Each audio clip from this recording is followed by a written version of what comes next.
තස් භගවතෝ අරහතෝ සම්මා සම්බුද්දස්ස නමෝ තස් භගවතෝ අරහතෝ සම්මා සම්බුද්දස්ස නමෝ තස් භගවතෝ අරහතෝ සම්මා සම්බුද්දස්ස.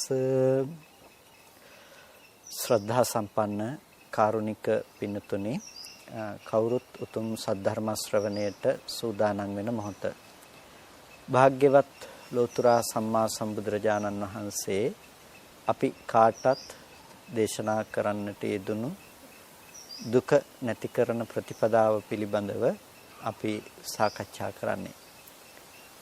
ඒ තුළ ඇති කරගත යුතු දැනුම් පද්ධතීන් පිළිබඳව අප විසින් කෙසේ ඒ ප්‍රතිපදාව භාවිත කළ යුතුද යන්න පිළිබඳවයි අපි නොඑක් ක්‍රමවේදයන් ඔස්සේ සාකච්ඡා කරන්නේ. ඒ හැම දෙයක්ම නිවන කෙරෙහි නැඹුරු වූ ප්‍රතිපදාවක් විදිහට අපි නිවන කරා ගමන් කරන්නේ කෙසේද යන්න පැහැදිලි වෙන ආකාරයටයි මේ සාකච්ඡාවන් හැම දෙයක්ම සිද්ධ කරන්නට අපි උත්සාහ දරන්නේ. සමාධිය පිළිබඳවත් අපි කතා කළේ ඒ ආකාරයට නොඑක් ප්‍රභේදගත සමාධිය මේකේ සියුම් ආකාරයන්ගෙන් නොඑක් විදිහට විස්තර කොට දක්වන්නට පුළුවන්කම තියෙනවා. මේ ඔස්සේ න්‍යාය බොහෝ සංඛ්‍යාවකට සමාධිය ධ්‍යාන බෙදා දක්වන්නට පුළුවන්කම තියෙනවා. අපි හීන ප්‍රනීත, හීන මධ්‍යම ප්‍රනීත වශයෙන් කතා කළා. එතකොට මේ දේවල් නොඑක ආකාරයට එක එක ඉන්ද්‍රිය එක එක ධර්මයන්ගේ වැඩිම මත, irdipaada ආදී ධර්මයන්ගේ දියුණු වීම මත, අඩු වැඩි වීම මත, හීන ප්‍රනීත භාවයේ මත කතා කරන්නට පුළුවන් ප්‍රභේදයන් ඉතාමත් වැඩි. ප්‍රථම ධානයේ ගත්තාම ඡන්දාධිපතේය, විරියාධිපතේය, මේ චිත්තාධිපතේය, විමර්ශාධිපතේය ආදී වශයෙන් ප්‍රථම ධානයේහි ප්‍රභේද වෙනම දක්වන්න පුළුවන්. ඊට පස්සේ ප්‍රථම ධානයේ ඡන්දාධිපතේය ප්‍රථම ධානයේ, ඡන්දාධිපතේය හීන, ඡන්දාධිපතේය මධ්‍යම, ඡන්දාධිපතේය ප්‍රනීත ලෙස නැවත ප්‍රභේද කරන්නට පුළුවන්. මේ විදිහටම මේ විරියාධිපතේය නැවත තුන් ආකාරයකින් දක්වන්නට පුළුවන්. පින්නතුනේ මෙහෙම ඒ ඉන්ද්‍රියන්ගේ දියුණු බව, ඒ ධර්මයන්ගේ අඩු වැඩි වීම මත, හීන මධ්‍යම ප්‍රනීත භාවයේ මත මේ නානත්වයක් කතා කරන්නට පුළුවන්කම තියෙනවා. ඒ නිසා විශේෂයෙන්ම irdipaada ආදී ධර්මයන්ගේ ප්‍රභේදයන් මත මේ සිත්වල චෛතසික ධර්මයන්ගෙන් සිද්ධ කරන, එහෙම නැතිනම් මේ සිතෙන් කරන කෘත්‍ය වැඩි අර්ථයක් සිද්ධ කරනවා. සමහර විට අඩු අර්ථයක් සිද්ධ කරනවා. ඒ විදිහට එකිනෙකට වෙනස් වන නිසා මෙහි ඇති ස්වභාවයෙන්ුත් වෙනස්ව කතා කරන්නට වෙනවා. සියුම් ප්‍රභේදගතයි. ඒ සියුම් ප්‍රභේදගත වීම අපිට නිකං වචන මාත්‍රිකව කටපාඩම් කර ගැනීම සඳහා වෙනම කතා කරනවට වඩා ඒ තුල අපිට අවශ්‍ය වෙන්නේ ඒ තුල පවත්නා ධර්මතාවයන් හඳුනාගෙන ඒ ආකාරයට සිත දියුණු කරන්නට අවශ්‍ය පසුබිම, එහෙම නැතිනම් ඒ ලක්ෂණ හඳුනාගෙන ඒ ලක්ෂණ දියුණු කරන්නට උත්සාහවත් වීම තමයි අප විසින් කළ යුතුව පවතින්නේ. ඒ විදිහට අපි සාකච්ඡා කරගෙන ඇවිල්ලා අපි අවසානයේටම නතර වුණේ නවාකාර සමාධිය පිළිබඳව කතා කරනකොට හීන මධ්‍යම ප්‍රනීත වශයෙන් රූපාවචරත් අරූපාවචරත් කියන ආකාරයේ 6 ආකාරයකින් කතා කළා. ඊට පස්සේ ශුන්්‍යත සමාධි, අනිමිත්ත සමාධි, අපනිහිත සමාධි කියන 3 ආකාර සමාධිය ළඟයි අපි සාකච්ඡා කරමින් හිටියේ. ශුන්්‍යතාවයේ පිළිබඳව කතා කරනකොට අපේ සමාජයේ බොහෝ දුර්මත තියෙනවා ශුන්්‍යතාවයේ පිළිබඳව. ශුන්්‍යතාවය කියලා කියන්නේ හිස් බවක්. ශුන්්‍යතාවය කියලා කියන්නේ කිසිවක්ම නැති බවක්. ආදී ලෙස ශුන්්‍යතාවයේ පිළිබඳව නොඑක් අදහස්, නොඑක් සංකල්පනාවන් සමාජය තුළ දකින්නට පුළුවන්. බොහෝ දෙනෙක් භාවනාව තුළ ලබන වැරදි තැන් ශුන්්‍යත සමාධිය ලෙස අර්ථ ගන්වන අවස්ථාත් අපිට දකින්න පුළුවන්. වැරදි තැන් කියන එකෙන් අදහස් කළේ සමහර අයට භාවනා කරනකොට සමහර කෙනෙකුට චිත්තන් නිලීයති, හිත හැඟවෙන මට්ටම් ඇති වෙනවා. හිත හැඟවෙලා යනකොට කිසිවක්ම ප්‍රකට නැහැ. ඒ හිතේ තිබුණු චිත්තචෛතසික ධර්මතාවයන්, හිතේ පැවැත්ම Tamanට ප්‍රකට නැහැ. අප්‍රකට බව ප්‍රකටයි. නමුත් අප්‍රකට බව ප්‍රකට වුණාට ඒක අප්‍රකට බව ගෙනල්ලා තියෙන නිසා ඒ අයට ඒක ධර්මයක් විදිහට ශුන්්‍යත ධර්මයයි ලෙස රැවටෙනවා. මුලාවටපත් වෙනවා. එයා හිතනවා මේක කිසිවක්ම නැති දේ නිසා මේක ශුන්‍යයි. මේක හිස් ශුන්‍යතාවයක් කියලා කල්පනා කරනවා. බාහිර ඉන්ද්‍රිය බොහෝත ධර්මයන්ගෙන් ශුන්‍ය වූ පමණින් පවත්නා ආනුභෞතික ශුන්‍යතාවයක් පිළිබඳව බුදු සමය තුළ අර්ථ විවරණයකට ලක් කරන්නේ නැහැ. ඒ විදිහේ ශුන්‍යතා විභජනයක්, ශුන්‍යතා විග්‍රහයක් බුදුරජාණන් වහන්සේ දේශනා කරන්නේ නැහැ. ශුන්‍යතං ලෝකං අවෙක්ඛස්සු මොගරාජ සදා සතෝ අත්තානු දිට්ඨින් ඌහච්ච එවං මච්චුතරාසියුම් කියලා මොගරාජ සූත්‍රයේදී බුදුරජාණන් වහන්සේගෙන් මොගරාජ ප්‍රශ්නයක් අහපු වෙලාවේදී පැහැදිලි කරන්නට යෙදුනේ. ශුන්‍යං ලෝකං අවෙක්ඛස්සු මොගරාජ සදා සතෝ මොගරාජය හැමදාම සිහියෙන් ලෝකය ශුන්‍යයි කියලා දකිනකොට අත්තානු දිට්ඨින් ඌහච්ච එවං මච්චුතරාසියුම් ආත්ම දෘෂ්ටිය අත්තානු දිට්ඨින් ආත්මානු දෘෂ්ටිය අත්හැරලා දාලා මේ විදිහට තමයි මායාවේ සීමාව මායාව ඉක්මවා යන්නේ කියලා බුදුරජාණන් වහන්සේ පෙන්වනවා. එහෙනම් ශුන්‍යතාවයේ තුල ප්‍රකට වෙන්නේ අනාත්මානු දර්ශනය. මොකද අත්තානු දිට්ඨින් ඌහච්ච ආත්ම දෘෂ්ටියේ සිඳ දමමක් තමයි එයින් සිද්ධ වෙන්නේ. ආත්මවාදය ඇති තැනක ශුන්‍යතාවයක් නැහැ. ශුන්‍යතාවය කියන එක අපි මුලින්ම හඳුනා ගන්නට ඕනේ. ශුන්‍යතාවය කියලා කියන්නේ හිස් බව නෙමෙයි. බොහෝ අන්තයකට හිත තබන අයට ශුන්‍යතාවය කියන දේ හිස් බවක් ලෙසයි ගණනය කෙරෙන්නේ. ඒ අය ශුන්‍යතාවය පිළිබඳව ගවේෂණය කරගෙන යනකොට ලෝකේ ආනුභූතික වස්තුන්ගේ අසත් බව පිළිබඳව තීරණය කරලා ඒ වස්තුන්ගේ සත්තාවයක් පරමාර්ථ වශයෙන් පනවන්නට නොහැකියයි කියලා ඒ ධර්මයෝ නැති බවට තමන්ගේ හිතින්ම අදහසක් ඇති කරගන්නවා. ඒ ඇති කරගන්න අදහස ශුන්‍යතාවයයි කියලා හිතාගත්තාම නැතිනම් ඒ ඇති කරගත්ත මොකක්වත්ම ලෝකේ පදාර්ථ වශයෙන් යථාර්ථයක් නැහැ කියලා දැන ගැනීම ශුන්‍යතාවයයි කියලා ඇති කරගන්න ඒ මතය සම්පූර්ණම ඔවුන්ගේ මුලාව මත නොදන්නාකම මත ඇති කරපු ප්‍රතිඵලයක් පමණයි. ආත්ම දෘෂ්ටිය කියන එකේ හිස් බව පිළිබඳව ආත්ම දෘෂ්ටියෙන් ශුන්‍යතාවය ගැන කතා කරන ක්‍රමවේදයක් තමයි මේ ශාසනයේ තියෙන්නේ. ඒකෙදි ආනුභෞතික ඒ කියන්නේ වෛශේයික ධර්මයන් පිළිබඳව ලෝකේ පවත්නා බාහිර විශේෂවන ධර්මයන් පිළිබඳව ඇති බව හෝ නැති බව ගැන තර්ක හෝ වාද විවාද හෝ කතා කරන්නට යන්නේ නැහැ. ලෝකේ පරමාර්ථ වශයෙන් මේ ධර්මයෝ පදාර්ථ වශයෙන් නොවෙනස්ව පවතිනවද නැද්ද කියන එක පිළිබඳව බුදුරජාණන් වහන්සේ බුද්ධ දේශනය තුළ පැහැදිලි කරන්නට උත්සාහවත් වුණේ නැහැ. ඉන්ද්‍රියානුබද්ධව ගොඩනගෙන ලෝකයේ පිළිබඳව බුදුරජාණන් වහන්සේ බොහෝ අවස්ථාවල අපිට පැහැදිලි කළා. ඉන්ද්‍රියානුබද්ධව ලෝකයේහි පැවැත්ම සිද්ධ වෙන්නේ කොහොමද? ඒ ඉන්ද්‍රියානුභූතික ධර්මයන්ගේ ස්වභාවය කුමක්ද කියන එක ගැන පැහැදිලි කළා. මොකද ඒ තුල තමයි යථාර්ථය පිළිබඳව තේරුම් ගන්නට අවශ්‍ය වෙන්නේ. අවිද්‍යාව පවතින්නේ ඒ ධර්මතා ටික මතමයි. ඒ නිසා යථාර්ථයේ තේරුම් ගත යුත්තේ ඒ ධර්මතා ටික මතමයි. ඒ නිසා ඒ ටික භාග්‍යවතුන් වහන්සේ නිරන්තරයෙන් පැහැදිලි කළා. ඒ පැහැදිලි කිරීම සඳහා ගත්ත ප්‍රධානතම නිර්ණායකයන් ටික තමයි අනිත්‍ය, දුක්ඛ, අනාත්ම කියලා කියන්නේ. අනිත්‍ය, දුක්ඛ, අනාත්ම කියන ත්‍රිලක්ෂණය තුළ අපිට ලැබෙන ප්‍රතිඵලය තමයි ශුන්්‍යත, අනිමිත්ත, අපනිහිතයි කියන මේ ත්‍රිවිධාකාර සමාධිය. යම් කිසි කෙනෙක් අනාත්මය ප්‍රකට වෙනකොට අනාත්මය ප්‍රකට කරගන්න ඒ කෙනාට ශුන්‍යතාවය කියන දේ ප්‍රකට වෙනවා. ශුන්‍යතාවය කියන්නේ අර ද්‍රව්‍යයන්ගෙන් හිස් බව නෙමෙයි. එනිසා ශුන්‍යතාවය කියන එක අර්ථ දක්වනවා අසාරකට්ඨේන අනත්තා. අසාරකර්තයෙන් තමයි අනාත්මයි කියලා කියන්නේ. අත්තසාර සාරේන අසාරෝ, ආත්මසාර වශයෙන් අසාරයි, සුඛසාර සාරේන අසාරෝ, සුඛසාර විදිහෙන් අසාරයි, නිත්‍යසාර සාරේන අසාරෝ, නිත්‍යසාර වශයෙන් අසාරයි.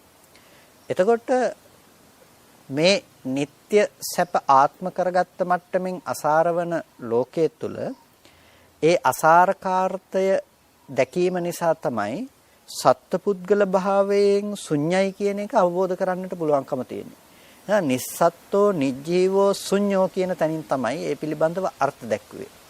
එතකොට අනාත්මයි කියන સંદર્ભය තුල ආත්මයක් නැහැ හෝ එහෙම නැතිනම් කිසිම දෙයක් නැහැ හෝ තැනකින් නෙමෙයි ඒක අර්ථ දක්වන්නේ.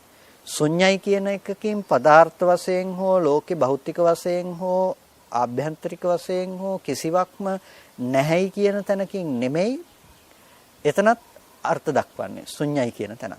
එහෙනම් ඒ කතා කරන ශුන්‍යතාවය පිළිබඳව කතා කරන න්‍යායක් තියෙනවා.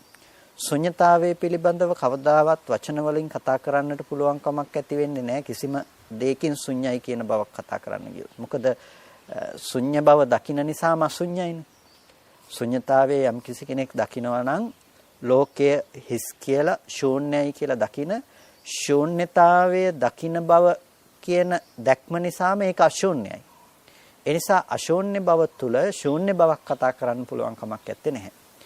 හැබැයි යම් දෙයකින් ශූන්‍යතාවයක් කතා කරන්නට පුළුවන්. ලෝකේ ආත්ම භාව වශයෙන් ඒක ශූන්‍යයි.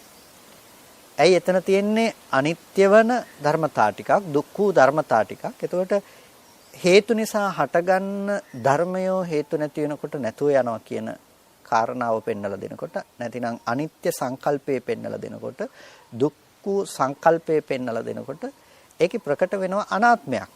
අනාත්මයක් කියන්නේ එතන ගන්න සාර වශයෙන් දෙයක් ඇත්තේ නැහැ. ආත්මයක් එතන තිබුණා නම් ඒක අනිත්‍ය වෙන්න බෑ. ආත්මයක් එතන තිබුණා නම් එතන දුක්ඛ ලක්ෂණයක් තියෙන්න පුළුවන් කමක් නැහැ. එතන අනිත්‍ය සහ අනාත්ම කියන මේ අනිත්‍ය සහ දුක්ඛ කියන මේ ලක්ෂණ දෙක ප්‍රකට වෙන්නේ එතන ඇති අසාරාර්ථයෙන්. ආත්මසාරයක් එතන පැවතුනේ නැති නිසා. එතකොට ඒ අසාර අර්ථය ප්‍රකට වෙනකොට යාට ආත්ම භාවයෙන් ශුන්‍යයි කියන අදහසක් ඇති වෙනවා. මේ ශාසනයේ කතා කරන ශුන්‍යතාවය බොහොම සියුම් තැනක්, නුවණින්ම තේරුම් ගත යුතු තැනක්. ලෝකයේ තුල කතා කරන ශුන්‍යතාවය කියන එක බොහෝ වෙලාවට නත්ති කිංචි කියලා කිසිවක්ම නැතයි කියලා ගන්න තැනක්. ඒක අපි දන්නවා නේව සංඥා නා සංඥායතනයට පත්වන්නට පෙර ආකින්චඤ්ඤායතනෙහි පැවැත්ම නත්ති කිංචි කිසිවක්ම නැතයි කියලා ගත්ත අරමුණ ඇත්ත කරගෙන පවතින තැනක කිසිවක්ම නැහැ කියන එකකින් තමයි ඒ සමාධිය පිළිබඳ උපදවා ගැනීමක් කරන්නේ. එතකොට ලෝකයේහි පැවැත්ම කියන දේ පිළිගන්න ලෑස්ති නැහැ. ලෝකයේහි භෞතිකත්වය කියන දේ තුල කිසිවක්ම නැති බව ඔවුන් දකිනවා. ආධ්‍යාත්මිකව විඥානය කියන දේ පිළිගන්න ලෑස්තිත් නැහැ. ඒ දේ නොපැවැත්ම කියන තැනට තමයි හිත තියන්නේ. නත්ති කිංචි කියන එක ඇසුරු කරගත්ත කෙනාට කිසිවක්ම නැහැයි කියන එක ලෝකේ ප්‍රකට වෙනවා. කිසිවක්ම නැහැයි කියන දේ ප්‍රකට කර ගැනීම මේ බුදු සමය තුල කතා කරන, බුදුදහම තුල කතා කරන නිවන් දැකීමට හේතු වන දර්ශනයක් නෙමෙයි. මොකද ඒ නැති බව විඳින්නා සහ නැති බව කියන දේ ලෝකෙ තුල विद्यमान වන නිසා. ඒ නැති බව ලෝකයේ තුල विद्यमान නොවිය යුතුයි. කිසිවක්ම නැති බව ලෝකයේ තුල विद्यमान නොවිය යුතුයි. මොකද නැති බව බොරුවක්. නැති බව බොරුවක් වෙන්නේ නැති බව ගොඩනගන්නේ ඇති දෙයට සාපේක්ෂව. නැති බව ගොඩනගන්නේ ඇති දෙයට සාපේක්ෂව. අපි යමක් නැහැයි කියලා කියන්නේ ඒ තියෙන දෙයකට සාපේක්ෂව. ලෝකය තියෙන කෙනෙක් තමයි ලෝකය නැහැයි කියලා කියන්නේ. ඒ නිසා ලෝකයේ ඉන්නේ වැඩිපුර නැහැයි කියන අය සාස්වත උච්ඡේදකයෝ. සාස්වත උච්ඡේදකයෝ කියලා කියන්නේ ඇත කියන අන්තයේ පිහිටා සිටමින් නැත කියන අන්තයක් ගැන කතා කරන පිරිසක්. එතකොට නැත කියන අන්තය ඒගොල්ලොන්ට නැතිවන දෙයක් ගැන විතරයි අදහස තියෙන්නේ. නැත්තම් ඉන්නෙම ඇත කියන අන්තය තුල. එහෙනම් ඒ සාස්වත උච්ඡේදයක් තමයි අපි ලෝකේ කිසිවක්ම නැහැයි කියලා ගන්න ඒ ධර්මය. එහෙනම් කිසිවක්ම නැහැයි කියන දේ නෙමෙයි අපි මේ ශාසනයේ කතා කරන අනාත්ම දර්ශනය සහ ශුන්‍යතාවය කියලා කියන්නේ. ශුන්‍යතාවය කියන තැනින් අපි අදහස් කරන්නේ ආත්ම භාව වශයෙන් ශුන්‍යයි කියන තැන. ඒකට අපි කියනවා නිස්සත්ත්වෝ නිජ්ජීවෝ ශුන්‍යෝ කියලා. සත්වයක් නෙමෙයි, ජීවයක් පැවැත්මක් නෙමෙයි, ශුන්‍යතාවයක් කියලා. ඒකෙන් කියන්නේ මේ එක දිගට ජීවත් වෙන සත්වයේගේ පැවැත්මක් නැහැ කියන එකත් එක දිගට ජීවත් වෙන ජීවයකගේ පැවැත්මක් නැහැ කියන එකත්. ආයතන ධර්මතා ටිකක හට ගැනීම සහ ඉතුරු නැතුව නැතිවීම කියන අහුත්වා සම්භූතං හුත්වා නභවිස්සති පෙර නොතිබීම හටගෙන ඉතුරු නැතුව නැති වෙලා යන ධර්මතාවයක් පමණයි පැවතුනේත් පවතින්නේත් පවත්නේත්. එකම එකක්වත් කිසිම විදිහකින් එකක් අතර තියෙන සම්බන්ධතාවයක් විදිහට එකම ධර්මයක පැවැත්මක් මේ අතර පවතින්නේ නැහැ. වර්තමාන මොහොත තුළ යම්කිසි දෙයක් ආයතනයකට ගැටෙනකොට ඒ සමග පුද්ගල බව අපි නිර්මාණය කරගන්නවා. ඒ ධර්මතා ටික එතනම ඉතුරු නැතුව නැති වෙලා යනවා.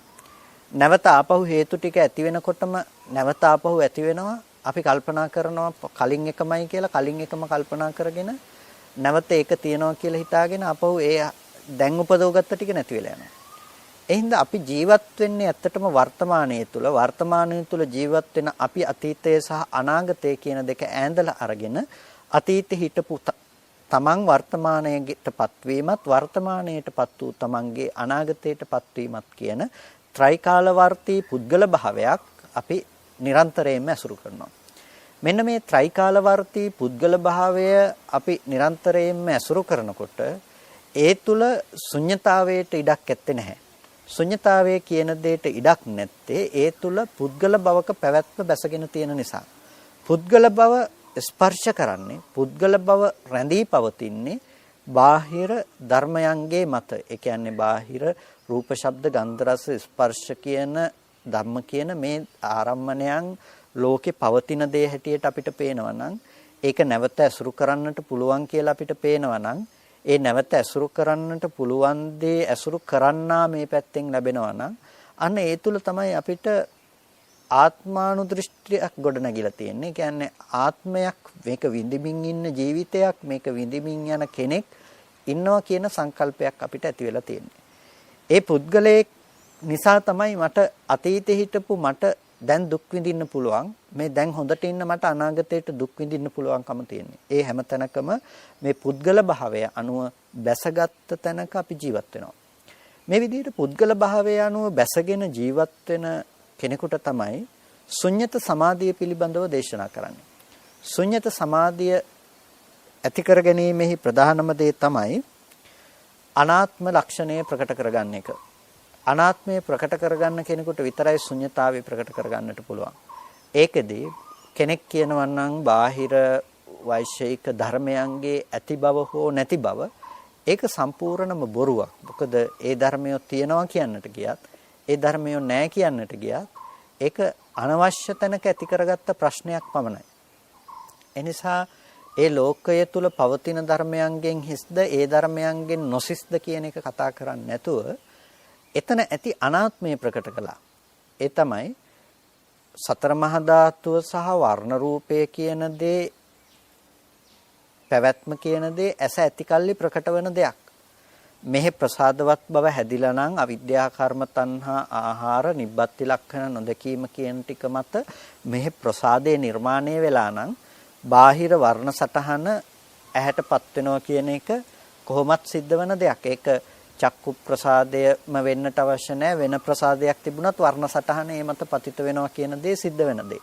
ඒ තුල සත්වයක් හෝ පුද්ගලයෙක් හිටියේ නැහැ. එහෙනම් පෙනෙන දෙයට සාපේක්ෂව පෙනීම කියන දේ ඇතුලේ රූපය හෝ ඇහැ හෝ කියන සිදුවීම ඇතුලේ කෙනෙක් හෝ පුද්ගලයෙක් තිබුණේ නැහැ. ඇහැ පැත්තෙත් යෙදුනේ හේතු ටිකක් නිසා නොදන්නා කමක ප්‍රතිඵලයක් විදිහට කර්ම රැස් කර ගැනීමේ ප්‍රතිඵලයක් විදිහට කනබොන ආහාරයේහි ඕජාමය සාරය අනුව ගිහිල්ලා ප්‍රසාදයේ සකස් වීම තමයි සිද්ධ වුනේ. එතකොට ඒ සකස් වුණ ප්‍රසාදයක් පුද්ගලයෙක්ගේ නෙමෙයි. ඒක ප්‍රධාන ලෙස සමීප ලෙසම කබලින්කාර ආහාර ප්‍රත්‍යයෙන් ඉපදුණු දෙයක්. ඒක ඕජාව අටවෙනි කොට ඇති රූප කලාප ගෙනත් දෙන කබලින්කාර ආහාරයේ ඒ හදපු ප්‍රසාදමය ලක්ෂණයක් ඒක. එතකොට ඒ ප්‍රසාදමය ලක්ෂණය ආහාර ප්‍රත්‍යයෙන් ගෙනල්ලා දීපු දෙයක්. ආහාර ප්‍රත්‍යයෙන් ඒ විදිහට සකස් කරන්නට හිත පැත්තෙන් අවිද්‍යා කර්ම තණ්හා කියන ධර්මතා ටික හේතුවක් වුණා. ඒකට ඒ විදිහට ඇති කරගත්ත චක්කු ප්‍රසාදයට බාහිර වර්ණ සටහන අනිවාර්යයෙන්ම පතිත වෙනවා. ඒකට මේක ඇතුලේ තියෙන කෙනෙක් මේ විදිහට පෙන්වාවා කියලා මේ විදිහට රූපේ පෙනේවා කියලා හිතලා මට මේ විදිහට බලන්න ඕනේ කියලා බැලුවා නෙමෙයි. මම මේ රූපේ මෙසේ බලමි කියලා පෙන්වුවා නෙමෙයි, බැලුවා නෙමෙයි. ඇහැ හැදුනේ යම් විදිහකටද ඇහැ හැදුන විදිහට තමයි පෙනුනේ. යම් කිසි විදිහකින් දැන් ඇහැ වෙනස් වුණොත් පෙනීම වෙනස් වෙනවා. ඒක තමයි ඇහි තියෙන අනාත්ම ලක්ෂණය. මේක අපිට Tamanට ඕන විදිහට එහෙම නැතිනම් කෙනකෙනාගේ සංකල්පනාව අනුව අවශ්‍යතාවය අනුව වෙනස් කරගන්න පුළුවන් කමක් නැත්තේ නැහැ. දැන් මේ පරිසර පද්ධතිය ඇසුරු කරගෙන ඔබ ඉන්න පරිසර පද්ධතිය ඇසුරු කරගෙන ලෝකෙ මොනතරම් සියුම් දර්ශන තියනවද? සත්ත්ව කොට්ටාස ජීවත් වෙනවද? අමනුෂ්‍ය කොට්ටාසයන් ජීවත් වෙනවද? නමුත් ඔබට මේ දේවල් එකක්වත් ග්‍රහණය වෙන්නේ නැහැ, ගෝචර වෙන්නේ නැහැ. ඇයි ඔබේ ප්‍රසාද මට්ටම යම් කිසි විදිහකින් දැන් ඔබේ ප්‍රසාදේ වෙනස් වුණොත් අන්න ඒ ප්‍රසාදේ වෙනස් වෙනකොට අර පෙනීම කියන දේ ඔබට වෙනස් වෙලා තියෙන්නේ. එහෙනම් දැන් පෙනීම සම්බන්ධයෙන් සියලු දක්ෂතාවයේ දැක්ුවේ ප්‍රසාද මට්ටම. ප්‍රසාදයේ ඒ මට්ටමටපත් කළේ අවිද්‍යා කර්ම තණ්හා ආහාර කියන මේ හේතු ටික. ඒකට මේ හේතුවක ප්‍රතිඵලයක් තමයි අපිට මේ පෙනෙන මේ මට්ටම කියන එක. හේතු ටික වෙනස් වුණොත් මේ මට්ටම වෙනස් වෙන්න පුළුවන්. ඒකට ඒක කෙනෙකුගේ නියාමනය මත අවශ්‍යතාවයේ මත සිද්ධ කරගන්න පුළුවන් දෙයක් නෙමෙයි. ඔබට බෑ මේ වෙලාවේදී ඔබට අවශ්‍ය වුණත් මේ පරිසර පද්ධතියේ තියෙන සියුම් රූප බලන්නට ඔබට පුළුවන් කමක් නැහැ. මොකද ප්‍රසාදයේ සැකසෙන්නේ ඔබේ අවශ්‍යතාවය අනුව නෙමෙයි. ඒ නිසා ඔබේ වශයෙහි පවත්වන්නට පුළුවන් කමක් නැහැ මේක. අපි භෞතිකව ගත්තොත් ඔබට පුළුවන් යමක් ඔබේ වශයෙහි පවත්වන්නට. ඔබේ ගෙදර ඇති දෙයක් ඔබට අවශ්‍ය තැනකින් ඔබට තියන්නට පුළුවන්. ඔබේ ගෙදර කෙනෙකුට ඔබ දන්න හඳුනන කෙනෙකුට ඔබට අවවාදයක් අනුශාසනාවක් කරන්නට පුළුවන්. හැබැයි ඔබට අයිතියක් ඇත්තේ නැහැ. අල්ලපු ගෙදර තියෙන බඩු ඔබ නොදන්නා ගෙදරක තියෙන බඩු ඔබට ඕන විදිහට තියන්නට ඔබට අයිතියක් ඇත්තේ නැහැ. ඒකට හේතුව තමයි ඒ ඔබේ වශයෙහි පවතිනක් නෙමෙයි. ඒක අනුන්ගේ වශයෙහි පවතිනක්. ඒ නිසා ඔබට අවශ්‍ය විදිහට නෙමෙයි ඒක තියෙන්නේ. එතනට අවශ්‍ය විදිහට. අන්න ඒ වගේ දෙයක් තමයි මේ කියන්නේ. අපිට ඇහැ රූපයන් එහෙම නැත්නම් කන ශබ්දයන් අපිට ඕන විදිහට පවත්වන්නට පුළුවන් කමක් නැත්තේ නැහැ. එතන තියෙන්නේ පරිපූර්ණ ලෙසම හේතු නිසා හටගත්ත ධර්මය හේතු නැති වෙනකොට බිඳී යන ලක්ෂණයක්. ඒ හේතු නිසා හටගත්ත ධර්මය හේතු නැති වෙනකොට බිඳී යන මේ ලක්ෂණය සත්වයේගේ හෝ පුද්ගලයෙකුගේ අයිති දෙයක් හෝ ඒ වශයෙහි පවතින දෙයක් නෙමෙයි. ඒ වශයෙහි ඒක පැවතුනොත් එහෙම ඒක ආත්මයි කියන ගණයට යනවා. ආත්මයක් නම් මේ භ්‍රමචර්යාවක් අවශ්‍ය වෙන්නේ නැහැ. මොකද කොහොම හරි තමන්ගේ වශයෙහි පවත්වන්න පුළුවන් විදිහට තමයි ඒක පවත්වා ගන්න ඕනේ. නමුත් යමක් තමන්ගේ පාලනයෙන් තොරයි නම් තමන්ගේ වශයෙහි පවතින්නේ නැත්නම් ඒ දෙයට කියනවා අපි අනාත්මයි කියලා. ඒකට හේතුව තමයි තමන්ට අයිති නැහැ කියන අර්ථයෙන්. පුද්ගල භාවයකට යටත් වෙලා නැහැ කියන තැනකින්. ඒ පුද්ගල භාවයකට යටත් නොවුන ධර්මය ඒකට අවශ්‍ය විදිහටයි පවතින්නේ. ඒකට අවශ්‍ය විදිහ වෙනස් කරන්නට පුළුවන් කමක් නැත්තේ නෑ. හැබැයි වෙනස් වීම මත දුක් විඳින්න අපි ලෑස්ති වෙලා ඉන්නවා. අන්න එතන තමයි ප්‍රශ්නේ තියෙන්නේ. එහෙනම් අපිට දකින්න වෙනවා ලෝකයේ ආත්ම ලක්ෂණය බොරුවක්, අනාත්ම ලක්ෂණයයි ලෝකේ තියෙන යථාර්ථය. අනාත්ම ලක්ෂණය කියලා කිව්වේ තමන්ගේ වශයෙහි කුමක්වත් පවත්වන්නට නොහැකි බව. හේතුව ලෝකේ සත්පුද්ගල ආත්ම භාවයකට අයිති නැතිකම නිසා. එතකොට සත්පුද්ගල ආත්ම භාවයකට අයිති නැති බව ග්‍රහණය කරගන්නකොට සත්පුද්ගල ආත්ම භාවයකට අයත් නොමැති බව ගෝචර කරගන්නකොට ඒ ගෝචර කර ගැනීම නිසා ලෝකයේ පැවැත්මක් අපිට ලැබෙන්නේ නැහැ. අන්නේ ලෝකයේ පැවැත්මක් නොලැබෙන නිසා ලෝකය ශුන්‍යයි කියලා කියනවා අපි. ඒ ශුන්‍යතාවය හරිම වැදගත්. ඒ ශුන්‍යතාවය කියන දෙයින් අදහස් කරන්නේ කිසිවක ඇති බව හෝ නැති බව නෙමෙයි එතකොට. ඒ ශුන්‍යතාවය කියන එකෙන් අදහස් කරන්නේ ආත්ම දෘෂ්ටිය සිඳ දාන්නට පුළුවන් අනාත්ම දර්ශනයක් කියන එක. සත්පුද්ගල භාවයෙන් ශුන්‍යයි. සත්පුද්ගල බව පවත්වන්නට තැනක් නැහැ. ඇයි? හේතු ටික ඇතිකල්ලි හටගෙන හේතු නැති වෙනකොට නැති වුණා. එතකොට එයාට ලෝක ප්‍රඥප්තියක් නැහැ එයාට. ඇයි? ඔබ ලෝකය කියලා කතා කරන්නේ එක්ක ඇහැට දකින්න දෙයක්. එක්ක කනට අහන දෙයක්, රූප ලෝකයක්, ශබ්ද ලෝකයක්, එක්ක විඳින්න පුළුවන් ගන්ධ ලෝකයක්, එක්ක රස ලෝකයක්, එක්ක ස්පර්ශ ලෝකයක්. එහෙම නැතිනම් මේ ටික මතම හදාගත්ත ධම්ම ලෝකයක්. මෙතකොට මේ ධර්මතා ටික හටගෙන නිරුද්ධ වෙන ධර්මයක් විදිහට ඔබ පැහැදිලි කරගෙන නම් හටගෙන නිරුද්ධ වෙන ධර්මයක් විදිහට ඔබ ප්‍රකට කරගෙන නම් පින්නතුනේ ඒක තමයි ලෝක නිරෝධය කියලා කියන්නේ. එහෙම නැතිනම් ලෝකයේ නිරෝධේ ලෝකය පණවන්න තැනක් නැති බව. ඇහැට හටගෙන පෙනුණු රූපය හටගෙන නැති වෙලා නම් ඒක නැවත පවතින්නේ නැත්තම්. ඒ දේ මත ඔබට ලෝකයේ පැවැත්මක් ගැන පෙන්වන්න තැනක් ඇත්තේ නැහැ. මොකද ඇහැ පේන්නේ ඔබට රූපේ පේන්නේ නැහැ. ඔබට පේන්නේ ලෝකයේ නිරෝධය කියන දේ. කන ශබ්දයේ නිරෝධය කියන දේ. දිව සහ රසයේ නිරෝධය කියන දේ. ඒකට මේ විදිහට ආයතනයන්ගේ නිරෝධය පේනකොට ඒක ආයතනයක් ඇතුළේවත් සත්වයක් හෝ පුද්ගලයෙක් හෝ ඇති බවට අල්ලගන්න, ග්‍රහණය කරගන්න මුලාව ඔබට පවතින්නේ නැහැ. ඒ මුලාව එතන නැත්තම් පින්නතුනේ ඔබට ඒ තුල ඇති සංකල්පමය වශයෙන් ඇති කරගත්ත ආත්ම දෘෂ්ටියක පැවැත්මක් ඇත්තේ නැහැ. එහෙනම් ඔබට ලෝකයෙන් ශුන්‍යයි. එතකොට කාටවත් අහන්න සුදුසු නැහැ එහෙනම් ලෝකේ පදාර්ථ වශයෙන් මොකක්වත් නැද්ද කියලා. ඇයි ඔබ දකින්න ආයතන ටික ඇති කල්ලි හටගත්ත දේ. ආයතන ටික නැති වෙනකොට ඒ ධර්මයේ Nirodhayak දකින්නවා. ඒ හට ගැනීම සහ Nirodhe කියන ඒ දෙකම ගෝචර කරගන්න, ඒ දෙකම ග්‍රහණය කරගන්න ඔබට ඒ ධර්මයේ කිසිම ආකාරයක පැවැත්මක් ලැබෙන්නේ නැහැ. ඒ නිසා වැදගත්ම දේ තමයි සත්පුද්ගල භාවයෙන් ශුන්‍යයි කියලා හදාගත්ත අනාත්මය දැකීම තුළ සකස් වුණ ඒ ශුන්්‍යත චේතෝ විමුක්තිය කියන එක නැතිනම් ශුන්්‍යත සමාධිය කියන එක. ශුන්්‍යතාවය වඩන කෙනෙකු ඉස්සෙල්ලාම පටන් ගන්නේ කිසිවක්ම නැහැ කිය මන්තරයක් වගේ මොකක්වත්ම නැති බව ගැන හිත ඉඳීම නෙමෙයි. එයාට ශුන්්‍යතාවයේ උපදව ගන්නට අවශ්‍ය නම් එයා ඉස්සෙල්ලාම අනාත්මය ප්‍රකට කරගන්නවා. අනාත්මය ප්‍රකට කරගන්නට යනකොට එයා රූපයෙහි ඇති ස්වභාවය ගැන තමයි ඉස්සෙල්ලාම ප්‍රකට කරගන්නේ. මොකද අපිට රූපයෙහි තමයි ආත්ම සංඥාව පවතින්නේ. ඉස්සෙල්ලාම ඝණයක් විදිහට අපිට හසු වෙන. ඒ කියන්නේ එක සන්තතියක් විදිහට එක සමූහයක් විදිහට අපිට එකට හසු වෙන මේ රූපය ගැන එයා නුවණින් මානසිකාරය පවත්වනවා. සමහර විට ඒක ආරම්භක අවස්ථාව කෙස්ලොම් නියද සම්මස්නහරයට ඇට මිදුළු කියලා වෙන්නට පුළුවන්. මේ එකක්වත් සත්වයකුගේ හෝ කෙනෙකුගේ හෝ පුද්ගලයෙකුගේ හෝ පවතින ධර්මයක් නෙමෙයි කියලා එයා නුවණ පවත්වනවා, මානසිකාරය පවත්වනවා. එහෙම පවත්වන මානසිකාරය නුවණ පවත්වන තැනක එයාට මුලාවටපත් වෙන්නට කිසිම හේතුවක් ඇත්තේ නැහැ.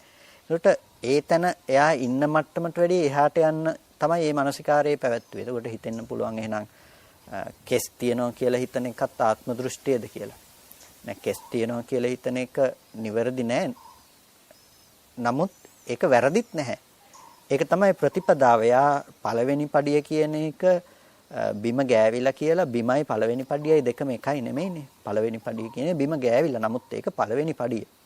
ඒ වගේ එයා පටන් ගත්තේ මෙතනින් තමයි. එයා ඒකෙන් ප්‍රකට කරගත්තේ අර පුද්ගලයෙක්ගේ විදියට හම්බෙන ඝනත්වය එයා නැති කරගත්තා. ඒ හින්දා ගොඩාක් ලොකුවට එකපාරම ශුන්‍යතාවය කියන එක ඔබ ඇසුරු කරන්නට යන්නට අවශ්‍ය නැහැ. ඔබ පටන් ගන්න මේ කයෙහි ස්වභාවය පිළිබඳව හොඳට මානසිකාරය කරන්න. කෙස් ටිකක් ගැලවිලා ගියපුවාම කෙස් ටික ගැන හොඳට මානසිකාරයක් පවත්වන්න. ඒ කෙස් ටික පුද්ගලයෙකුගේ නොවන බව, ඒ කෙස්වල කෙස් කියන ස්වභාවයට මම හෝ තව අය හෝ සත්වය හෝ පුද්ගලය හෝ අයත් දෙයක් නොවන බව ඔබ හොඳට නුවණින් බලන්න. එතකොට ඔබට පෙනේ මේක කෙස්ලොම් නියද සම්මස්නහර කියන මේ එක ධර්මයක්වත් සත්වයක් නොවන පුද්ගලයෙක් නොවන ධර්මයක් විදිහට. එතන ප්‍රකට වෙන්නේ මේ රූපය කියන තැන රළු වශයෙන් ගත්ත රූපය කියන තැන තියෙන අනාත්ම සංකල්පය. ඒ අනාත්ම සංකල්පය ප්‍රකට වෙනකොට ඔබට පුළුවන් ධාතු වශයෙන් ඕනේ නම් බලන්න. ආධ්‍යාත්මික පඨවි ධාතු, බාහිර පඨවි ධාතු එක සමානයි. මේ දෙක අතර වෙනසක් නැහැ. එතකොට පඨවි ධාතුව මම හෝ මගේ හෝ ගන්නට සුදුසු නැහැ කියලා ඔබට ඒ පිළිබඳව නුවණක් ඇති කරගන්නට පුළුවන්. මනවින් රූපයේ පිරිසිදු දකින්න නම් එයාට අනාගාමි ඵලයට පත්වන්නට පුළුවන්. නැතිනම් ශුන්්‍යතේ උපදව ගන්නට පුළුවන්කම තියෙනවා. චේතෝ විමුක්තියක් විදිහට. මේ විදිහට ඉස්සෙල්ලාම ඔබ අනාත්මය පිළිබඳව හිත වඩනකොට අනාත්මය පිළිබඳව මේ වඩන හිත විදර්ශනා සහගත චිත්තයක්. ලෝකෝත්තර භූමියට බරව තමයි මේ හිත දියුණු වෙන්නේ. එතකොට ඔබට ප්‍රකට වෙන්න ගන්නේ ආත්ම සංඥාව ඉවත් වෙලා අනාත්ම සංඥාව බවට පත් වෙනවා. ඒ අනාත්මයේ ප්‍රකට වීම තුළ සත්පුද්ගල භවෙන් ශුන්‍යයි කියන උත්තරීතර දර්ශනයට ඔබට ක්‍රමක්‍රමයෙන් හිත තියන්නට පුළුවන්කම ලැබෙනවා.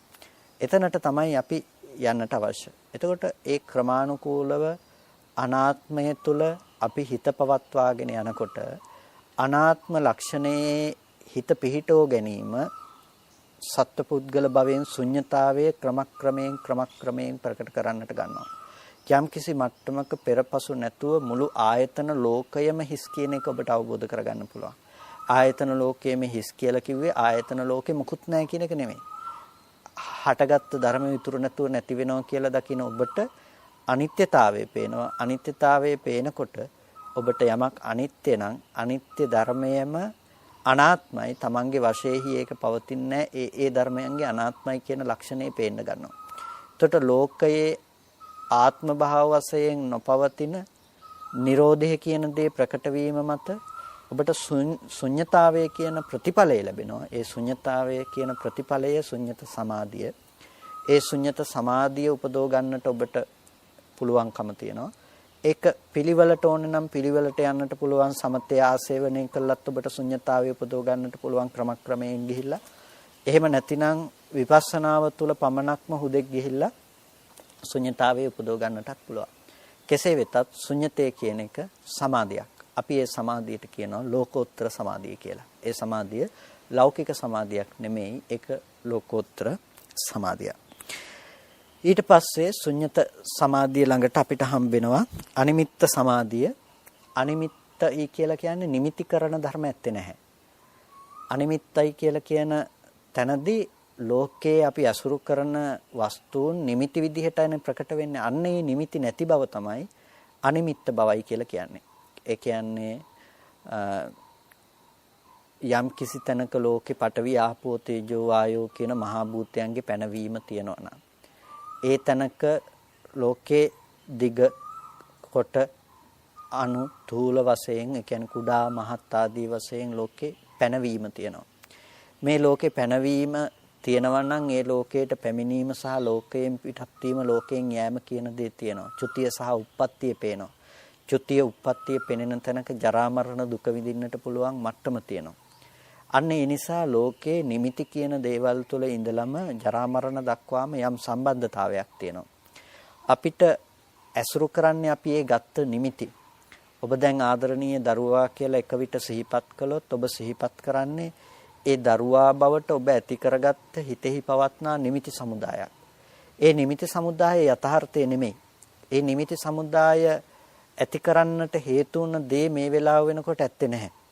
නමුත් ඔබට ඒ ගත්ත නිමිත්ත තියෙනවා. ඒ නිමිත්ත විපල්ලාසයක්. ඒ නිමිත්ත හිතේ පෙරළුණු සංඥාවක්. ඒ නිමිත්ත ඇත්ත බවට ඔබ මෙනෙහි කරනවා. ඒ නිසා ඔබ බලාපොරොත්තු වෙන දරුවා ඔබට ඊළඟට දකින්න පුළුවන්. හැබැයි ඔබ බලාපොරොත්තු වෙන ඒ නිමිත්ත මහ භූත රූපේ ඔබට පේන්නේ නැත්තම් යම් වෙලාවක ඔබට ඒක නොපෙනී ගියොත් දරුවා නැතිවීම නිසා එන දුක ඔබට විඳින්න සිද්ධ වෙනවම තමයි. එනිසා නිමිත්ත කියන දේ ලෝකයේ තමා තුළ තියෙන ප්‍රෝග්‍රෑම් කරන කෝඩින් කරන ක්‍රමයක් වගේ එක හරියට. ඒ හදාගත්ත දේ තමයි ඔබ යම්කිසි පෘෂ්ඨයක් මතට ප්‍රක්ෂේපණය කරන්නේ. ඒක හරියට අර ප්‍රොජෙක්ට් එකක් වගේ. එතකොට ඒ ප්‍රක්ෂේපණය කිරීම තුළ ඔබට චිත්‍රපටියක් බලන්න පුළුවන්කම තියෙනවා. ඒ චිත්‍රපටියක් බලනකොට ඔබට ඒ ප්‍රක්ෂේපණ සිදුවීම කියන දේ නෙමෙයි ඔබට පේන්නේ. ඒක ඇතුළත තියෙන චරිතත හා ඒක ඇතුළත තියෙන සිදුවීමක් ඔබට පේනවා. ඒ වගේ ඔබ මේ පැත්තේ ඇති කරගත්ත නිමිති ටික තමයි ඔබ හදාගත්ත චිත්‍රපටිය. ඔබ අවුරුදු 10ක් නම් ඔබ අවුරුදු 10ක් තුල හදාගත්ත චිත්‍රපටියක් ඔබ ළඟ තියෙනවා. ඔබ අවුරුදු 20ක් නම් 30ක් නම් 50ක් නම් 60ක් නම් මේ කාල සීමාව තුල ඔබ හදාගත්ත චිත්‍රපටියක් ඔබ හමුවේ තියෙනවා. ඔබ මේ චිත්‍රපටිය හැමදාම නරඹනවා. මේ චිත්‍රපටිය නරඹන්නේ බාහිර සතර මහා ධාතු රූපය නැමැති බාහිර සතර මහා ධාතුව නැමැති පෘෂ්ඨය මතට ඔබ චිත්‍රපටිය ප්‍රක්ෂේපණය කරනකොට ඔබට රස විඳින්නට පුළුවන් ලෝකයක් නිර්මාණය වෙනවා. ඒ රස විඳින්නට පුළුවන් ලෝකයක් නිර්මාණය වන තැනක ඔබට ඒක ඇතුලේ දුක් විඳින්නට පුළුවන් දේත් ඒ විදිහටම ඔබ නිර්මාණය කරගන්නවා. මොකද ඒ සමහර වෙලාවට ඒ ඔබ පතිත කරන පෘෂ්ඨය හොඳට මැදගත් පෘෂ්ඨයක් නෙමෙයි. හොඳට පවතින පෘෂ්ඨයක් නෙමෙයි. ඒ මතු පිට කැඩිලා බිඳිලා යන මතු පිටක්. එතකොට ඔබේ චිත්‍රපටිය එහෙම නැතිනම් ඔබ ඇති කරගත්ත නිමිති ටික ඔබ අර මහා භූත රූපේ නැමැති සතර මහා ධාතුව නැමැති පෘෂ්ඨයට පතිත කරනකොට ඒක හොඳට ලස්සනට පේන්නේ නැත්තම් ඔබ මෙච්චර කල් නිමිති තියාගෙන හිටපු විදියට ලස්සන විදිය ඔබට ප්‍රකට වෙන්නේ නැත්තම් අන්න ඒ තැන්වල ඔබට මව් මැරුණු දුක පියා මැරුණු දුක ඔබට ඒ දේවල් නිසා දුක උපද්දගෙන විඳින්න පුළුවන් මානසික පසුබිම හදා ගන්න පුළුවන්. ඇයි නිමිත්ත සහ පවතින දේ ඔබට ගැලපෙන්නේ නැහැ. නිමිත්ත යථාර්ථය නෙමෙයි. රූපයෙහි විපරිණාමයේ ලෝකේ යථාර්ථය. එතකොට ඔබ යථාර්ථය නොදැනගෙන මේ ප්‍රක්ෂේපණය දිහා බලාගෙන ඉන්නකොට ප්‍රක්ෂේපණයේ හිල් පේනකොට ප්‍රක්ෂේපණය ඇත්තක් නෙමෙයි කියලා ඔබට යම් මට්ටමක ප්‍රකට වෙන්න ගත්තට පස්සේ කියන්නේ මේක ඇතුලේ ඔබ ඇත්ත කරගෙන ඉන්න එක ඇතුලේ වෙනස්කම් ඔබට පේන්න ගත්තට පස්සේ එදාට ඔබ දුකටපත් වෙන්න පුළුවන් ඉඩකඩ හැම වෙලාවකදීම තියෙනවා. ඒ නිසා මේ පෘෂ්ඨය හොඳ එකක් නෙමෙයි. මේ පෘෂ්ඨයට පතිත කරනවා කියන සිදුවීම වැරදි. ඒ නිසා ඔබ පතිත කරන නැතිනම් මේ ප්‍රක්ෂේපණය කරන දේ නතර කරගන්නට අවශ්‍යයි. ඒ දේ නතර කරගන්නට නම් ඔබට සිද්ධ වෙනවා ඒ පෘෂ්ඨයේහි පැවැත්ම නැති කරන්න. බිත්තිය කඩලා දාන්න ඔබට සිද්ධ වෙනවා. බිත්තිය කඩලා දැම්මට පස්සේ ඔබට එතන ඇත්ත කතාව තේරුම් ගන්නට පුළුවන්.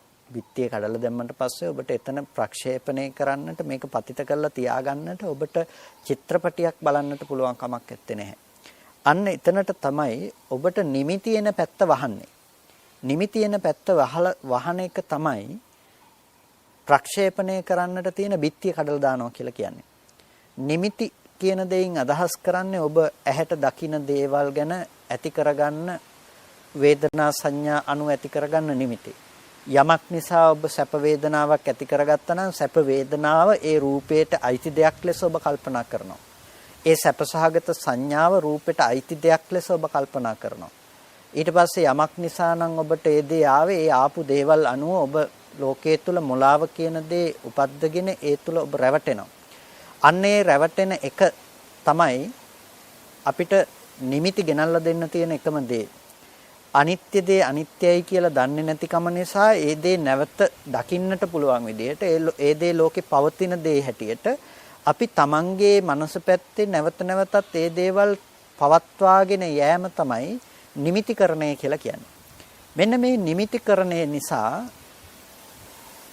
ලෝකේ දුක, ජාති ජරා ව්‍යාධි මරණ ශෝක පරිදේවාදී මේ හුදු දුක් රසට අවශ්‍ය පසුබිම අවශ්‍ය පදනම සකස් කරලා දෙනවා. ඒ නිමිතිකරණ ධර්මයේ තමයි අපි නැති කරන්නට ඕනේ. නිමිතිකරණ ධර්මයේ නැති කරන්නට තමයි අනිමිත්ත සමාධියක් අපිට තියෙන්නේ. අනිමිත්ත සමාධිය ඉපදවීම සඳහා තමයි අනිත්‍යයි කියන දැක්ම අපිට ගෙනල්ලා දෙන්නේ. අනිත්‍යයි කියන දැක්ම ගෙනල්ලා දෙන්නේ භෞතික ඇති දෙයක නැති බව නෙමෙයි. ලෝකෙ තුල කතා කරන්න නිර්වේදයේ පිණිස කලකිරීම පිණිස පවතින අනිත්‍යක් ලෝකෙ නැතුව නෙමෙයි. එහෙම අනිත්‍යකුත් ලෝකේ තියෙනවා. හටගත්ත දේවල් නැති වෙලා යනවා. ඒක ලෝකේ පේනකොට බැලූ බැල්මට පේන ඇත්තක්. හැබැයි ඒ දේ මත කලකිරීම පිණිස පවතින දෙයක් මිසක ඒක නිස්සරණයේ පිණිස පවතින දෙයක් නෙමෙයි. ඒක ආදීනවේ පිණිස පවතින දෙයක්. ඒක ආදීනවයක් එතන. නිස්සරණය කියන තැනදී අපි දකින්න ඕනේ අනිත්‍ය එක නෙමෙයි. ඒ කියන්නේ ඇති දෙයක නැති වෙන දේ නෙමෙයි අපි මෙතනදී කතා කරන්නේ. නිමිති නැති වෙන්නට ඕනේ. නිමිති නැති වෙන්නට ඕනේ කියලා කියන්නේ ඔබ උදාහරණයක් කිව්වොත් ඔබ දකින්නට ඕනේ gedara නැති වෙලා යනවා කියන දේ නෙමෙයි. gedara කියන එක බොරුවක් හැටියට ඔබට පේන්නට ඕනේ. gedara කියන දේ නිමිත්තක් හැටියට ඔබට පේන්නට ඕනේ. නිමිත්ත ගැන හිතන එක gedara ගැන හිතන මහා භූත රූපය ගැන හිතන එකයි දෙකක් හැටියට ඔබට පේන්න ඕනේ. යම් කිසි වෙලාවක ඔබට මෙහි ඇති කරගන්න gedara කියන නිමිත්ත ප්‍රක්ෂේපණය කරන්නට බිත්තියක් හම්බ වෙන්නේ නැත්නම් මහා භූතයේ පැත්තෙන් ඉඩක් හම්බ වෙන්නේ නැත්නම් අන්න ඒක තමයි අවශ්‍ය වැදගත්ම දේ වෙන්නේ. අපිට අද කරන්නට තියෙන්නේ ඒ අනිත්‍ය දකින්න බව. ඒ අනිත්‍ය දකින්න බව අපිට දකින්න තියෙන ගොඩාක් දේවල් වල නෙමෙයි. අනිත්‍ය දකින්න බව අපිට දකින්න තියෙන්නේ ආයතන ටිකේ. ඒ නිසා තමයි භාග්‍යතුන් වහන්සේ බොහෝ අවස්ථාවල භික්ෂුන් වහන්සේලාගෙන් ජේතවනාරාමේ නිත්‍යද අනිත්‍යද ආදී වශයෙන් අහන්නේ නැතුව මහණෙනි ඇස නිත්‍යද අනිත්‍යද අහන්නේ. රූපේ නිත්‍යද අනිත්‍යද අහන්නේ. චක්කු විඥානේ නිත්‍යද අනිත්‍යද අහන්නේ. කන, ශබ්ද, සෝත විඥාන නිත්‍යද අනිත්‍යද කියලා අහන්නේ. අනිත්‍යයි. ඇහැ අනිත්‍යයි නම් රූපය අනිත්‍යයි නම් ඒ පිළිබඳව දැනගත්ත විඥානයේ විඥානන කෘත්‍ය අනිත්‍යයි නම් පින්නතුනි මේ ධර්මතා ටික අනිත්‍ය වුණ තැනක අපිට කොහොමද නැවත ඒ දේ උපදව ගන්න පුළුවන් වෙන්නේ? කියන්නේ කලින් දැකපු රූපයක්, කලින් අපි විඳපු දෙයක්, කලින් දැනගත්ත දෙයක් අපි කොහොමද නැවත දැනගන්නේ?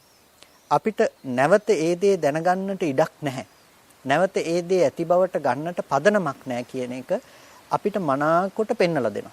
ඇයි අපිට අනිත්‍යතාවය අපිට පෙන්වලා දෙන නිසා. ලෝකයේ හටගෙන නිරුද්ධ වෙන ධර්මයේ නිරුද්ධයි කියලා පෙන්වලා දුන්නොත් ඒ ධර්මයේ නැවත දැකීම පිණිස අපි මානසිකාරය කරන්නේ නැහැ. ඒකට තමයි අනිත්‍යයි කියලා කියන්නේ. ආයතන 6ෙම මේ අනිත්‍ය අපිට පේනවනම් ආයතන 6ෙම අනිත්‍ය පේනකොට කලින් ඇසුරු කරපු දේ නැවත තියනවා කියන දේ කොහෙන්වත් ගොඩනගන්න බෑ නම් පිනතුනේ අපිට ඒක තමයි ලෝකයේහි පවතින නිමිති නැති බව කියලා කියන්නේ. කියන්නේ ලෝකයේ පිළිබඳ නිමිති නැහැ. ලෝකේ පනවන්න නිමිත්තක් නැහැ අපිට. අන්න ඒකට කියනවා අනිමිත්තයි කියලා. අනිමිත්ත ප්‍රකට වෙන්නේ අනිත්‍ය දැක්කොත්. අනිමිත්ත සමාධිය ප්‍රකට කරගන්නට පුළුවන්කම තියෙන්නේ අනිත්‍ය අවබෝධ කළොත්. යම් කිසි කෙනෙක් හටගත් ධර්මයන්ගේ Nirodhe පිළිබඳව දැක්කොත්, හටගත් ධර්ම ඉතුරු නැතුව නැති වෙන බව දැක්කොත්, නැතිනම් උපාද වය අර්ථයෙන් කතා කරන අනිත්‍යතාවය ප්‍රත්‍යක්ෂ කළොත්, එයාට අනිමිත්ත සමාධිය උපදිනවා. දැන් ලෝකේ ප්‍රශ්නයක් තියෙනවනේ සමහර විට අපි බොහෝ අවස්ථාවල කතා කරන මේ අනිත්‍යද අනිච්චද කියලා. අනිච්ච කිව්වහම කැමැත්ත ඉෂ්ට කරන්නේ නැහැ හෝ කැමැතිසේ පවතින්නේ නැහැ හෝ කියලා කතා කරන මොකක් හරි අර්ථයක් දෙන්න හදනවා. හැබැයි කැමැත්ත ඉෂ්ට නොකරන නිමිති තිබ්බොත් එහෙම කවදාවත් අනිමිත්ත සමාධියක් නම් උපදවන්න වෙන්නේ නැහැ. ඇයි ලෝකේ කැමැත්ත ඉෂ්ට නොකරන දේවල් වල නිමිති තියෙනවනේ. ඒ නිසා මෙතන කතා කරන්නේ නිමිත්ත කියන බවේ අනිමිත්ත බව නම් එතන නිරෝධයක් පේන්නට ඕනේ. අනිමිත්ත බව ප්‍රකට වෙන්නට නම් හටගත්ත ධර්මයන්ගේ ඉතුරු නැතුව නැති වෙන අනිත්‍යතාවයක් තියෙන්නට ඕනේ. ඒ අනිත්‍යතාවයේ මත තමයි අනිමිත්තය කියන දේ ප්‍රකට වෙන්නේ. ලෝකේ කිසිම තැනක කිසිම ආයතනයක නිමිති නැහැ. යම් ඇහැකින් ලෝකය සැප දුක් විඳිනවා නම් යම් ඇහැක් හේතු කරගෙන ඒ ඇහැ නැහැ. ඇයි ඒ ඇහැ නැත්තේ? ඇහැ නිරුද්ධයි. ලෝකයේ යම් රූපයක් ඇසුරු කරගෙන සැප දුක විඳිනවා නම් රහතන් වහන්සේට ඒ රූපේ නැහැ. ඇයි ඒ රූපේ නැත්තේ? අනිත්‍යයි. ඇහැ අනිත්‍යයි, රූපය අනිත්‍යයි. අපි සැප දුක විඳින්නේ නිමිතිත් එක්ක ඇත්ත කරගත්ත දේ තුල.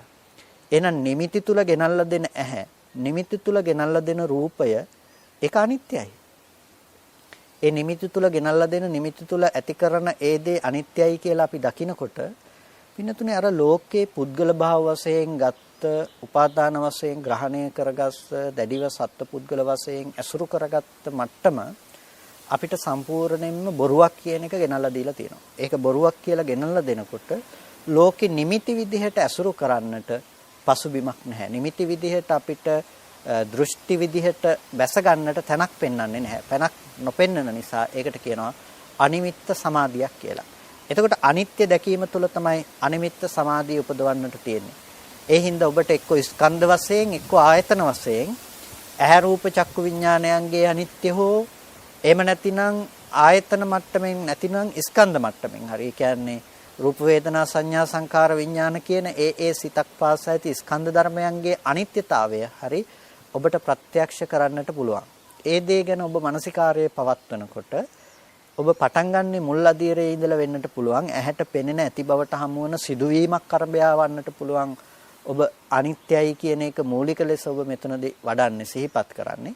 එලෙස සිහිපත් කරන අනිත්‍යයින් ඔබට නුවණ පැවැත්වීමක් විදිහට යනකොට ඒක අනිමිත්ත චේතෝ විමුක්තිය ගෙනල්ලා දෙන දෙයක්. නැතිනම් අනිමිත්ත සමාධිය කියන දේ උපදවන දෙයක්. එතකොට ඒ අනිමිත්ත සමාධිය උපදවන්නට ඔබට අද ඉන්න තැන ඉඳලා පටන් ගන්නට වෙයි. ඉන්න තැන ඉඳලා පටන් ගන්නට වෙනකොට මුලින්ම නිබ්බිදාවයි තියෙන්නේ. නිබ්බිදාව තියෙනකොට ඔබට රූපේ අනිත්‍ය දකින්න වෙයි. මේ කය බිඳිලා යනවා කියන එක දකින්න වෙයි. එතන ඉඳලා ඔබ ආයතනයන්ගේ හටගෙන නිරුද්ධ වෙන තැන දක්වාම මේ නුවණ ක්‍රමක්‍රමයෙන් අරමුණු අරගෙන විපස්සනා වශයෙන් දියුණු කරගෙන යන්නටම අවශ්‍යයි. ඒ විදිහට තමයි අනිමිත්ත සමාධිය උපදව ගන්නට පුළුවන්කම තියෙන්නේ. ඒ විදිහටම අනිමිත්ත සමාධිය උපදව ගන්නවා වගේම අපනිහිත සමාධිය කියලා කියනවා ප්‍රනිදි නැතිකමට. එතකොට ඒ ප්‍රනිදි නැතිකම අපනිහිත සමාධියයි. ප්‍රනිදි නැතිකම අපනිහිත සමාධිය වෙනකොට ඒ ප්‍රනිදී කියලා කියන්නේ ලෝකය තුල ප්‍රාර්ථනා සංඛ්‍යාත ප්‍රනිදී. එතකොට මේ ප්‍රාර්ථනාවන් ලෝකෙ තුල තියෙන්නේ ලෝකෙ තුල හොඳයි කියලා ගන්න බව තුල. මම ලෙඩ නොවෙනවා නම් හොඳයි. ඒ ලෙඩවීම දුකක්. ලෙඩවීමේ දුක නැතුව මේ ඉන්න මාව ලෙඩ නොවි ඉන්නවා නම් හොඳයි. මම නොමැරි ඉන්නවා නම් මම හොඳයි. මේ දේ මෙහෙම නොවි මෙහෙම වෙනවා නම් හොඳයි. එක පැත්තක් දුකයි කියලා දකිනකොට තව පැත්තකින් අපිට ඒ දුක ඉවත් වීම පිළිබඳ ප්‍රාර්ථනාවක් ඇති වෙනවා. දුක මෙසේ නොවේවා සැප මෙසේ හටගනීවා කියන ප්‍රාර්ථනයක් තියෙනවා.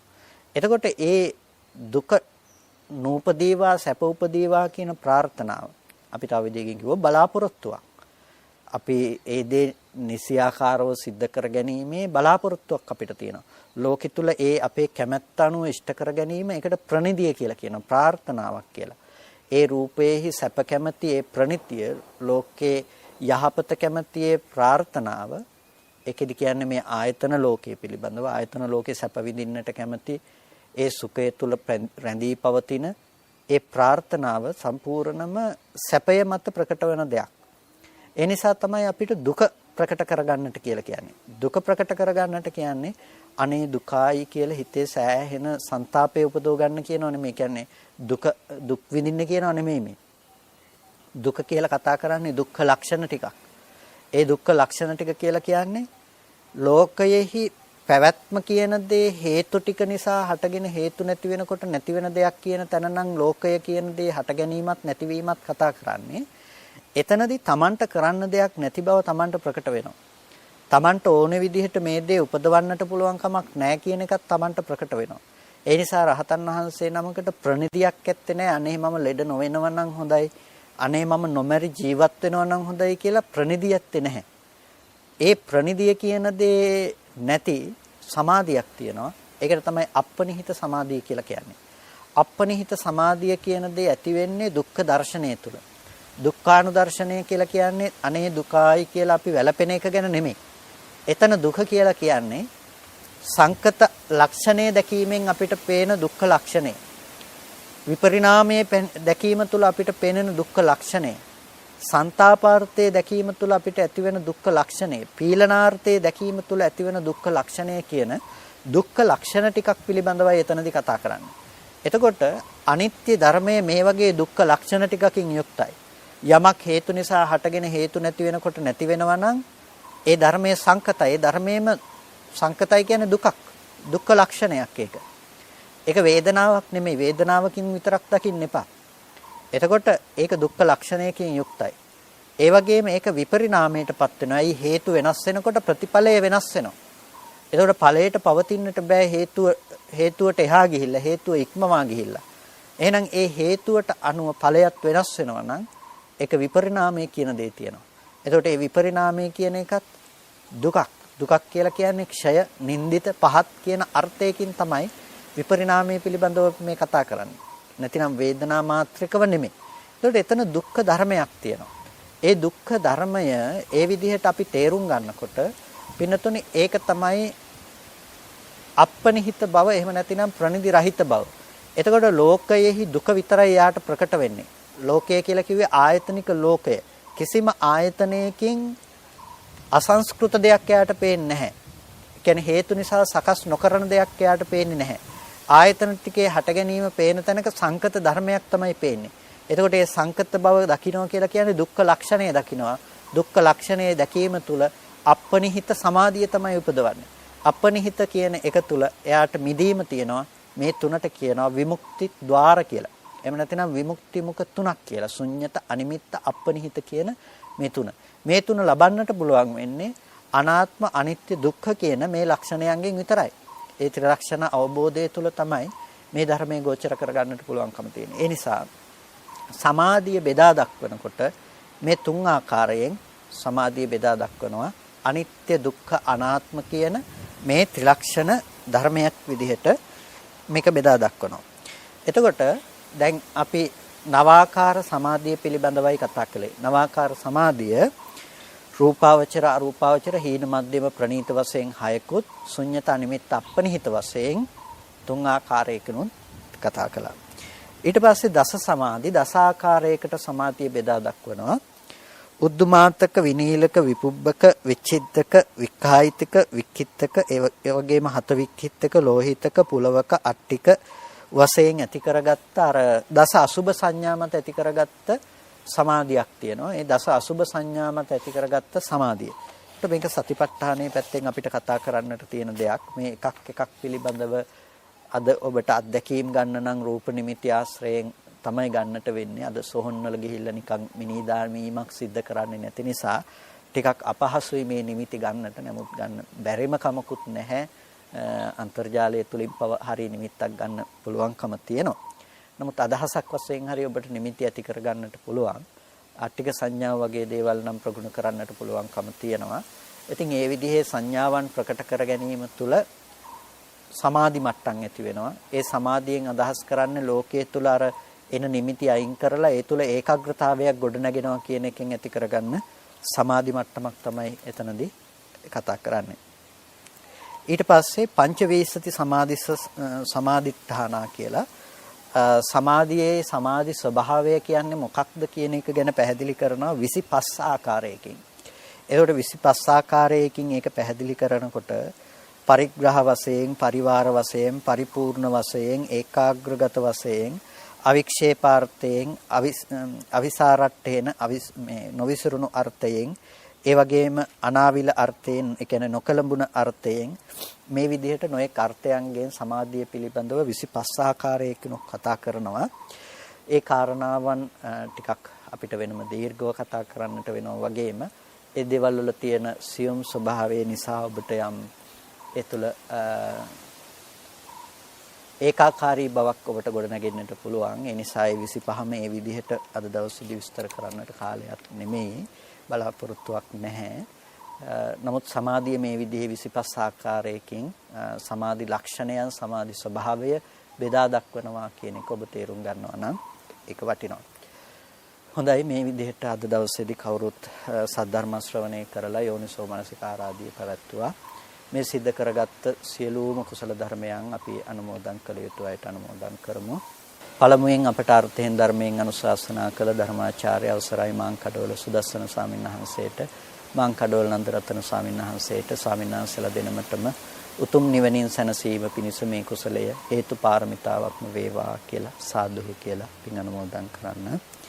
ඒ වගේම මේ සියලුම කුසල ශක්තිය අපි අනුමෝදන් කරනවා සියලු දෙවියන්ට. දෙවියෝ මේ පින් සතුටින් සාධනාවෙන් අනුමෝදන් වන ලබත්වා.